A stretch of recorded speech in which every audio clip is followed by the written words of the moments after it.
मुंबई सपनों की नगरी, जहां हर सुबह भीड़-भाड़ से भरी होती है।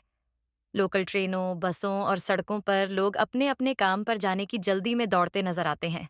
उसमें रमेश, एक छोटे से गांव का रहने वाला युवक, मुंबई के एक कोने में वड़ा पाव बेचकर अपना गुजारा करता था।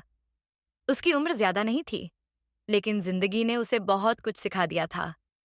रमेश के पास पढ़ाई करने का मौका नहीं था, लेकिन मेहनत और ईमानदारी का गुण बचपन से उसके अंदर था। उसका वड़ा पाव इतना स्वादिष्ट था कि लोग दूर-दूर से खाने आते थे। लेकिन रमेश का सपना सिर्फ वड़ा पाव बेचने तक सीमित नहीं था।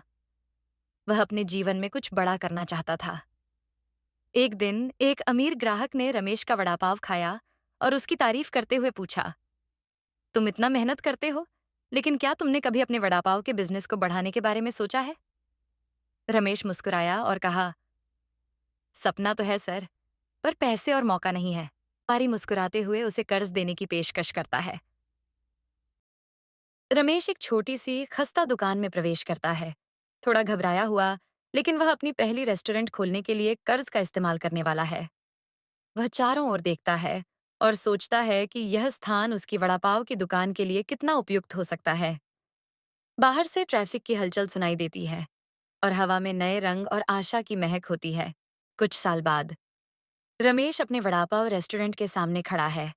दुकान भरी हुई है, लोग वड़ा पाव का आनंद ले रहे हैं और उसके कर्मचारी व्यस्त हैं। वह एक अच्छे सूट में है और वह उस छोटे से विक्रेता से बहुत दूर दिखाई देता है जो कभी सड़क पर खड़ा होता था। दुकान के ऊपर मुंबई वड़ा पाव का बड़ा सा बैनर लटका हुआ है। रमेश देखता है कि लोग उसके वड़ा पाव खाने के लिए वेटिंग में खड़े हुए हैं। तब उसको पुराने दिनों की याद आ जाती है कि तब सोचता था कि इतना बड़ा रेस्टोरेंट बन पाएगा या नहीं। जीवन के कुछ साल बाद रमेश अपने पुराने गांव लौटता है, जहां वह अब गरीब बच्चों को नौकरी और शिक्षा दे रहा है। वह एक बच्चे का हाथ पकड़कर स्कूल दिखा रहा है, जिसे उसने बनाने में मदद की। दृश्य शांतिपूर्ण है। गांव हरे भरे खेतों से घिरा हुआ है, जो विकास और परिवर्तन का प्रतीक है। ये कहानी हमें सिखाती है कि मेहनत, ईमानदारी और एक सही अवसर इंसान की जिंदगी बदल सकते हैं। अपने सपनों पर विश्वास रखो और हर हाल में कोशिश करते रहो।